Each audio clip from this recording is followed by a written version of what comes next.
ज़िला सहारनपुर में जैन बिरादरी के लोगों ने झारखंड में वाक़ मुक़द्दस मकाम समेत शिखर जी को सियाहती मकाम बनाने पर झारखंड हुकूमत के ख़िलाफ़ खामोश रैली निकाली गई और सदर के नाम ज़िला मजिस्ट्रेट को मेमोरेंडम पेश किया गया।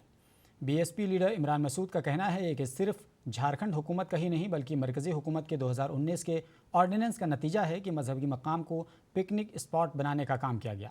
जैन बिरादरी का कहना है कि झारखंड हुकूमत ने जैन समाज के मुक़द्दस मकाम श्री समेत शिखर जी को सियाहती मकाम बनाकर उनके जज्बात को ठेस पहुँचाई है।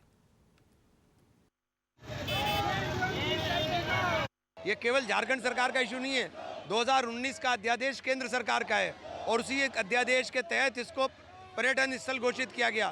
तो हम आग्रह करते हैं प्रधानमंत्री जी से कि प्रधानमंत्री जी इस अध्यादेश को निरस्त कर करके यथाशीघ्र नया अध्यादेश ला करके संवित शिखर जी को तीर्थ स्थल के रूप में मान्यता देने का काम करें, जिससे जैन समाज की भावनाएं आहत ना हो। देखिए, पर्यटन स्थल बताएं, जो जब पर्यटन की जगह है वहाँ पर्यटन बनाए ना। ये आस्था का विषय है। यहाँ लोग उपासना के लिए जाते हैं, यहाँ लोग पूजा के लिए जाते हैं, यहाँ लोग अपने मन की शांति के लिए जाते हैं, यहाँ मौज मस्ती के लिए नहीं जाते। तो जो जगह तीर्थ है उसको तीर्थ की तरह से रखें। तीर्थ स्थल का विकास तीर्थ स्थल की तरह होना चाहिए।